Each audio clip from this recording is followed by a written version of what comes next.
Hello, this is Postdoc Chronicles week number 49. So I'm gonna have my lunch actually right here. Like I always said in my room, it's called Mzansi chicken. It's basically like some sort of South African chicken barbecue.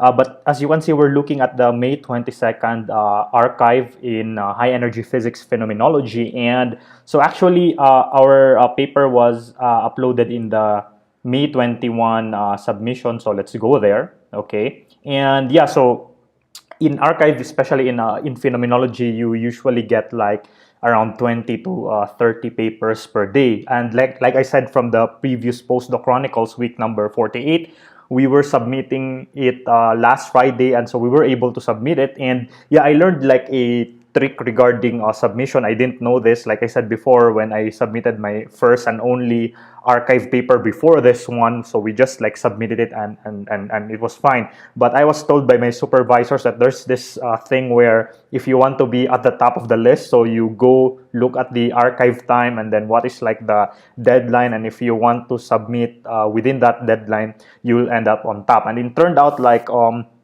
last Friday, it would be like 8 p.m. If we wanted to be like the first to appear on Tuesday, which was yesterday, we should have we should submit our paper like exactly at 8 p.m. on a Friday, because if we submit it like a second before that, like 19:59:59, okay, what will happen is that we would make it on Monday, but then we would appear last on the list. So since we wanted to be first, so we didn't mind it to be Monday. So I tried doing that. I submitted it. I really wanted to submit it like within that time frame. But the thing is, when I was on the act of submission, like Jong called me via Skype. So he had like some last minute comments, but then we were still able to submit it within like a minute or two of the deadline. But so I thought I think we'll still be first. But the thing is, there were actually people who still were ahead of us. So in other words, they were able to submit within seconds of the deadline. Okay, so as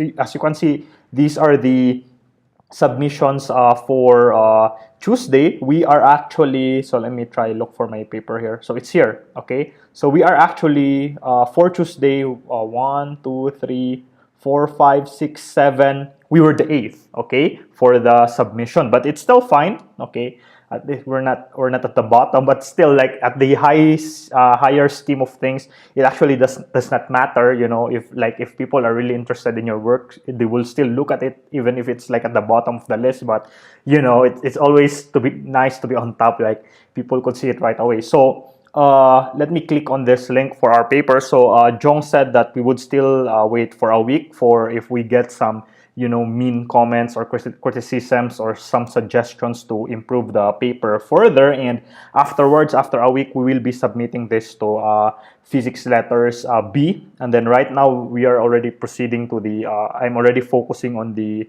other projects. So in particular, that Higgs thing, we already have all the backgrounds. We already work on the signal crunch in subnumbers. So hopefully we will have a draft also for that project.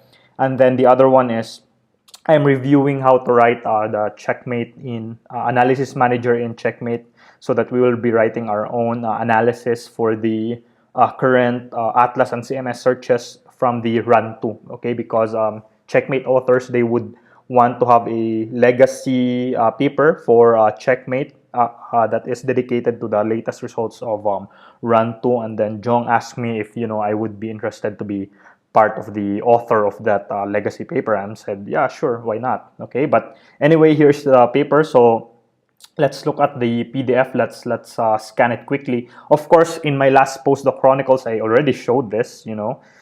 So the changes are kind of minor. So like some rephrasing of stuff when Deepak and Jong went over it, and then